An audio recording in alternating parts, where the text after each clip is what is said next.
अस्सलाम वालेकुम। जी अस्सलाम वालेकुम जी, मेरा नाम मोहम्मद शुएब है और ये मेरा प्रोजेक्ट है बिज़नेस रिसर्च का, जिसमें हमें इंटरव्यू करना है कि आज से 50-60 साल पहले की ज़िंदगी में क्या तब्दीली थी और उस वक्त के लोग अपनी ज़िंदगी कैसे गुजारते थे। तो मेरे साथ अंकल मौजूद हैं, इनसे पूछते हैं। अंकल अपना नाम बताएं। मेरा नाम मोहम्मद खान है जी। अच्छा जी, अंकल अपनी एज? मेरी एज इस वक्त 65 ईयर हो चुकी है। 65 ईयर हो चुकी है। अच्छा, और आपकी तलीम कितनी है? मैट्रिक है मैट्रिक। और आप उधर अपने गांव में ही तलीम हासिल की आपने? जी। माशाल्लाह। अच्छा, तो आपको क्या लगता है उस वक्त की तलीम में और आज की तलीम में क्या फ़र्क है? तालीम में फ़र्क उस वक्त, पहले शुरू में हमें पहली जमात से वो कलम दवा देते थे, उससे ही देते थे, उससे लिखवाते थे, तख्ती पर लिखते थे, हैंड राइटिंग अच्छी होती थी। आजकल तो पेंसिल बॉल पॉइंट चल गए हैं और कुछ भी नहीं, बच्चों को कुछ भी नहीं पता। अब तो बच्चे 3 साल को होते हैं जब हमारी माएँ बहनें बेटियां सब ले जाती हैं स्कूल में जाकर छोड़ा थे। उस वक्त 5 साल से पहले पहले कभी कोई स्कूल गए ही नहीं। और फिर वहाँ जो काम देते थे वो करके बच्चे अपना खेलते कूदते थे। उसके बाद उस वक्त स्कूल के अंदर पढ़ाई के अलावा और क्या क्या, कोई गेम खास कर क्या खिलाते थे और कोई सरगर्मियाँ ऐसी? बस और कोई सरगर्मी नहीं, क्योंकि देहातों में तो इतनी सरगर्मियाँ नहीं होती। वहाँ सिर्फ वो ये होता था कि कोई गेम, कोई वॉलीबॉल हो गया, फुटबॉल हो गया, हॉकी हो गई, ये पुरानी गेमें हैं, वही खेला करते थे स्कूलों में। तो एक नॉर्मल जो दिन था वो कैसे गुजरता था, सुबह से लेकर शाम तक, स्कूल और काम, स्कूल के अलावा मतलब क्या रूटीन क्या थी सुबह से शाम सुबह सुबह उठते थे, नमाज के लिए उठा देते थे वालदा साहबा। उसके बाद फिर नमाज पढ़ने के बाद वापस आए, अपने उस्तादों के घर वो कुरान पाक के लिए भेज देते थे कि जाओ, क्योंकि वहाँ गाँव में देहातों में तो होता है कि जी जो पढ़ाने वाले होते थे, यहाँ तो ट्यूशन है। अब तो इस ज़माने में वो ट्यूशन वगैरह नहीं थी। वो ये था कि वो हमारे जो अब्बा अजदाद के जो पेरेंट्स के जो अपने उस्ताद वगैरह थे, वो अपने अपने घरों में बच्चों को, सारे मोहल्ले के बच्चे जाया करते थे, वो पढ़ते थे। वो कुरान पाक थोड़ा सा बस घंटा आधा घंटा वहाँ बैठे, उन्होंने सबक दिया जो अगले दिन के दिया वो सुनाया। उसके बाद छुट्टी की, वापस आए, चाय पी, नाश्ता किया। उसके बाद फिर स्कूल की तैयारी कर दी, स्कूल चले गए।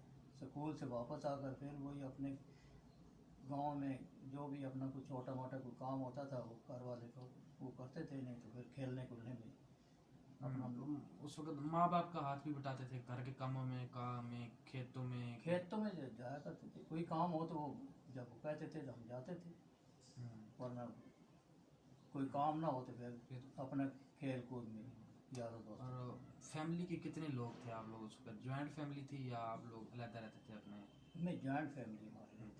कितने मेंबर थे तकरीबन? माँ बाप थे, माँ बाप तो फिर अल्लाह को प्यारे हो गए। फिर नानी अम्मा थी, दादी अम्मा थी, और मामू थे। चाचू तो, मेरा तो चाचू अल्लाह को मंजूर नहीं था, वो था ही नहीं, मेरा एक ही वालिद साहब थे, एक ही भाई। बाकी अजीज रिश्तेदार थे, लेकिन जो अपने फैमिली के जो थे वो हम 3 भाई थे। सिस्टर हमारी कोई नहीं थी। उस लिहाज से अपनी फैमिली के साथ तो फैमिली के साथ अच्छा टाइम गुजरता, कैसा टाइम गुजरता था उस वक्त? अल्हम्दुलिल्लाह बहुत अच्छा। और दोस्त वगैरह भी थे उस वक्त, कोई रिश्तेदार दोस्त? जी जी, वो तो हर जगह और हर ज़माने में हर दौर में चलता है। अपनी रिश्तेदारी, अजीज रिश्तेदारी तो वो चलती रहती है। उसमें जाकर वो किसी की खुशी गमी में जाना होता था, वो जाते थे। शादियाँ होती थी, शादियों में जाते थे। अब तो खैर, पहले का वो उस वक्त तो ये होता था कि पहले बता देते जी कि अगले महीने में वो उनकी शादी है जी। तो हमें तो, हम तो छोटे, पूरे पूरे महीना वो ढोल पे वो हाँ, गाने वगैरह बजते थे और बजते थे। वो अपना मेहंदी, अपना मेहंदी लगाई, उसके पताशे बाद मेहंदी के खाने पकते थे। आज मेरी फूफी ने खाना दिया है, कल मेरी बहन ने दिया है, परसों दूसरे दिन फिर मेरे भाई ने दिया है, वो चाचे ने दिया है, मामू ने दिया है। तो वो मतलब पूरा महीना शादी चलती थी, ये चलती 2 दिन वाला नहीं था काम? नहीं। तो स्कूल आने जाने के लिए क्या कोई उस वक्त कैसे था? साइकिल उस पे या? ज़माने में साइकिल थी, हम्म, ज़्यादा लड़के, वो भी अक्सरियत नहीं थी क्योंकि गुर्बत थी, लोग सादे मिजाज के थे। चंद लड़कों के पास साइकिलें नज़र आती थी। हम तो खैर पैदल ही जाते थे। हमारा था जो स्कूल था, जो अपना प्राइमरी स्कूल था, वो तो बिल्कुल गांव में ही है। जो हाई स्कूल बना था वो माशाल्लाह सर सिकंदर हयात के दौर का बना हुआ है, और वो बहुत पुराना स्कूल था। वो हमारे गांव से एक मील दूर था, हम पैदल जाते थे। तो उस पर लिखने के लिए क्या इस्तेमाल करते थे उस वक्त? लिखाई के लिए पेंसिल पेन तो थे नहीं। उस वक्त ये पेन पेन के अंदर वो एक होती थी जी की निब, स्याही। स्याही, उसमें भरकर वो उसके आगे जी की निब लगाते थे लंबी सी, उससे वो हैंड राइटिंग इंग्लिश उसमें बहुत अच्छी हैंड राइटिंग आती थी। और टीचर क्या इस्तेमाल करते थे उस वक्त टीचर समझाने के लिए? ब्लैक बोर्ड, ब्लैक बोर्ड, ये चौक से, चाक से। अच्छा। पॉइंटर वगैरह नहीं। अब तो पॉइंटर आ गए ना, उस वक्त चाक थे, वो ब्लैक बोर्ड पर लिख कर देते थे। तो स्कूल में उस वक्त पढ़ाई के अलावा क्या टीचर को करवाते थे? कोई काम को खिलाना कुदाना या कुछ? हर पीरियड के बाद हाई स्कूल में, प्राइमरी में नहीं, हाई स्कूल में हर एक अपने अपने पीरियड होते थे जिस जिस टीचर के। वो टीचर का पीरियड ख़त्म हुआ, आगे दूसरा एक आ गया पीटी का। पीटी कराते थे, एक बाकायदा एक टीचर था, पीटी कराता था वो अपना फिर हर क्लास का अपना अपना टाइम में वो अपना कुछ सिखाते थे। कोई लुड्डी हो गई, कोई वो खेलने के लिए, कोई बरबला हो गया, कोई जो अपने अपने इलाकों के लिहाज से। अच्छा, मुझे अपनी ज़िंदगी का ऐसा लम्हा बताएं जिसने आपकी ज़िंदगी बिल्कुल तब्दील कर दी हो, और ये भी बताएं कि आप जब कंवारे थे, अनमैरिड थे, उस वक़्त की ज़िंदगी और शादीशुदा ज़िंदगी में क्या फ़र्क आपको लगा, और एक ऐसा लम्हा बताएं जब आपकी ज़िंदगी पूरी तरह तब्दील हो गई। ज़ाहिर पहले तो ये था कि पहले तो माँ बाप थे तो वो हमें परवाह नहीं थी, कोई फिक्र नहीं थी, जिम्मेदारियाँ नहीं थी। जब माँ बाप अल्लाह को प्यारे हो गए, फिर जैसे जैसे हम आगे जाते गए, फिर हम 3 भाई थे, 2 बड़े जो थे वो अपनी मुलाजमत में चले गए, एक मैं रह गया था। तो वो हम स्कूल से वापस आते थे, फिर हम अपने खेल कूद में लगने के बाद शाम को आए, फिर मगरिब के बाद नमाज़ पढ़ी, मगरिब नमाज के बाद फिर खाना खाया, फिर घर में ही बस अपने बहन भाइयों में बैठ कर अजीज़ों में को बैठे। एक लम्हा बताएं जब आपकी ज़िंदगी बिल्कुल तब्दील होगी, आपको लगा कि हाँ मैं अब मेरी मतलब जब नौकरी में लगा हो इंसान, या उसके जब बाद मैंने जब ये आ गई ना अपना मैट्रिक के बाद फिर ज़ाहिर है कि ज़िंदगी क्योंकि तब्दील हो उससे ज़्यादा आगे तालीम हासिल करने के लिए मेरे पास वसाइल नहीं थे, हम्म, क्योंकि वो ज़माने कुछ और थे। अब आगे मैंने फिर तालीम हासिल नहीं की, फिर मैं आर्मी में चला गया। वो आपकी ज़िंदगी का मतलब तब्दीली का लम्हा था। तब्दीली का लम्हा शुरू हो गया। मैं फिर 1972 में मैं आर्मी में चला गया। वहाँ जब गया तो मैं भर्ती हो गया। भर्ती होने के बाद मुझे भाई ने कहा कि छोड़ दे, अब भी मौका है, फिर बाद में तंग होगा। मैंने कहा नहीं, मैं अल्हम्दुलिल्लाह अपनी फिर लाइफ जो है उसमें तब्दील कर दी। मैंने कहा नहीं जी अब नौकरी करूँगा।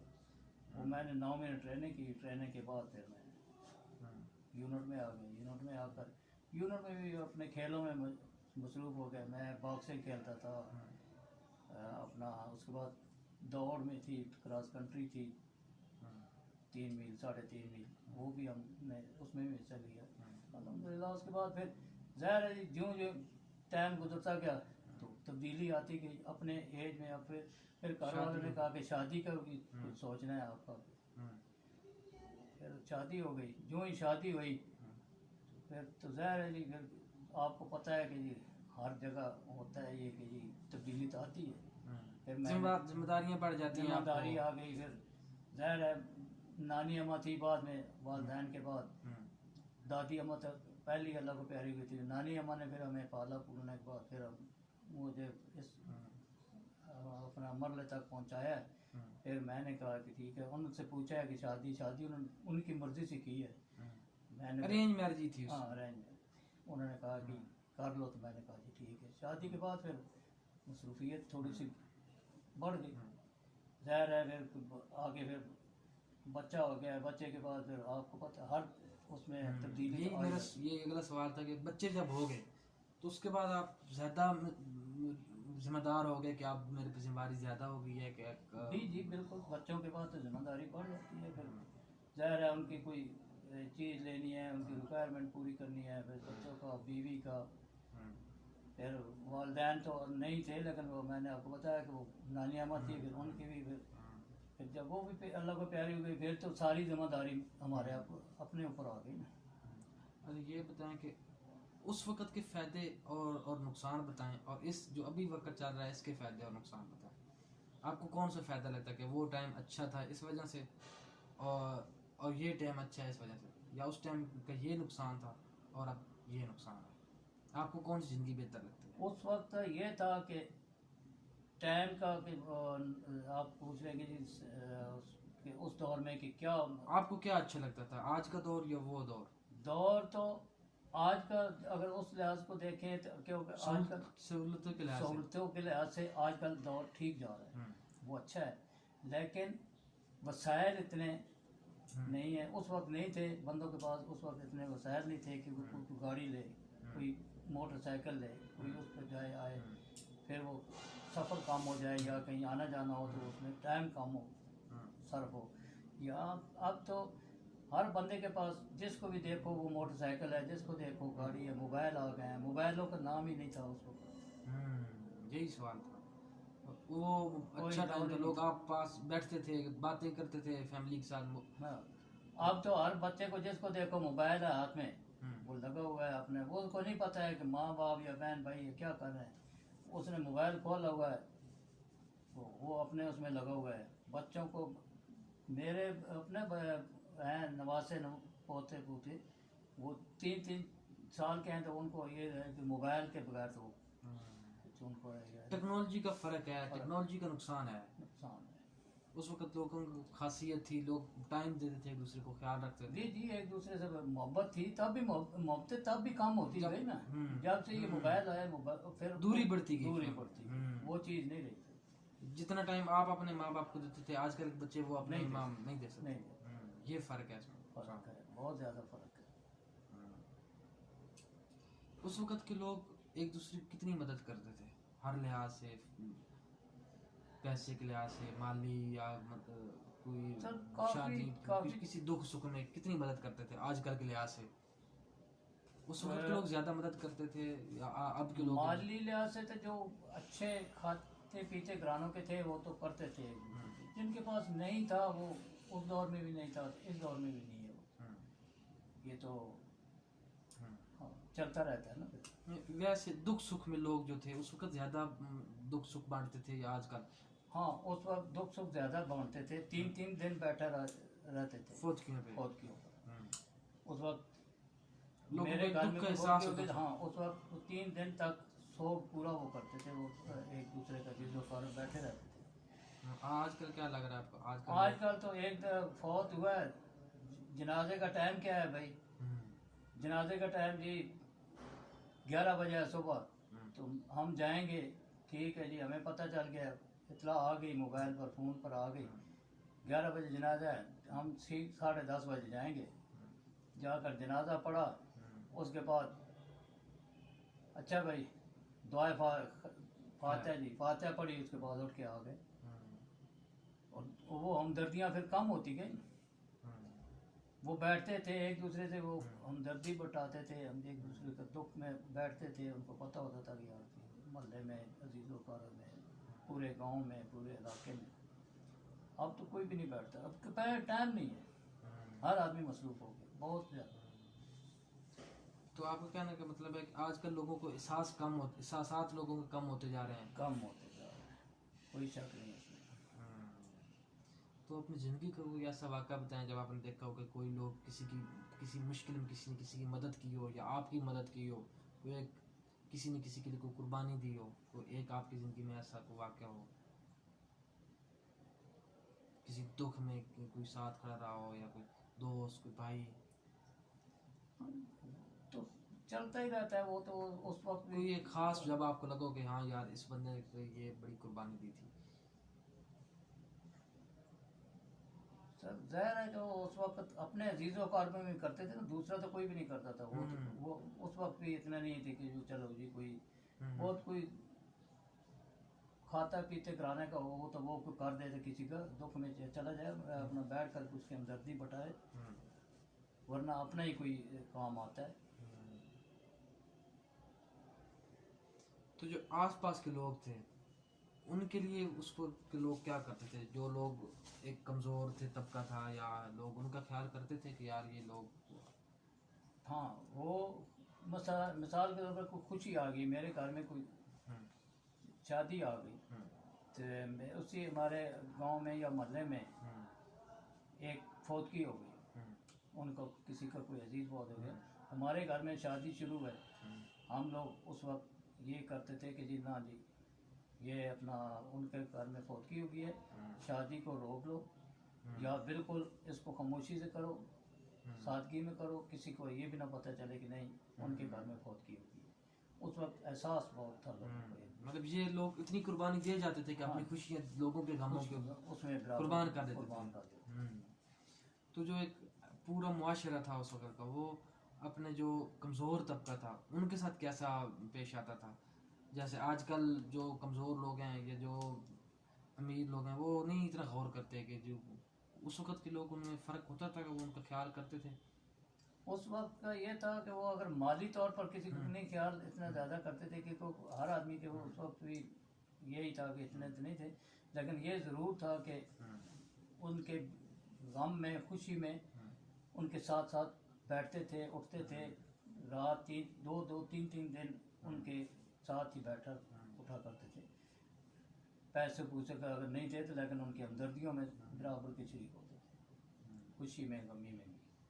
चलो अब आखिरी सवाल है मेरा आपसे कि अगर आपको ज़िंदगी का बारे में कहना हो कि अपनी ख्वाहिश बतानी हो या अपना फेवरेट बताना हो कि वो जो आपका टाइम गुजरा 2000 से पहले, सन 2000 से, वो बेहतरीन था कि 2000 के बाद जो आपके 20 साल गुजरे वो बेहतरीन था? माली लिहाज से नहीं, वैसे ओवर आपकी मतलब ख्वाहिश हो कि वो टाइम अच्छा मेरा गुजरा, या हर लिहाज से? वो टाइम तो खैर जो गुजरा है वो पसंद, बहुत अपनी अच्छा, पसंद का। हाँ, वो बहुत अच्छा गुजरा है। वो जो 2000 से पहले जो दौर था ना, जो टाइम था, जो वो अच्छे गुजरे हैं। ये हमारे नहीं सबके। आप अपना बताएं कि आपका जो पसंदीदा वक्त है वो आपके जो भी चल रहा है एरा, या वो या जो पहले गुजर गया वो? पहले वाला पसंदीदा था, क्योंकि वो मैंने आपको बताया ना कि वो तमाम चीज़ें उसमें आ जाया करती थी। ये अब तो कुछ गाड़ी है या कुछ आया तो भाई कोई चला गया तो चला गया, नहीं तो कहते थे अच्छा यार पता ही नहीं चला। अब तो मोबाइल, मैं आपके पास ही बैठा हूँ तो मैं दूसरे कमरे में हूँगा तो मैं कहूँगा मैं इधर नहीं होंगी। ठीक है, बहुत शुक्रिया अंकल जी, बहुत मज़ा आया आपसे बातचीत करके, बहुत शुक्रिया। और अपने माँ बाप का के साथ अगर वो तायात हैं तो अल्लाह पाक आपको उनकी खिदमत करने का मौका दे। बड़ों की इज़्ज़त करो, बड़ों के साथ प्यार मोहब्बत रखो, छोटे के साथ सलूक करो।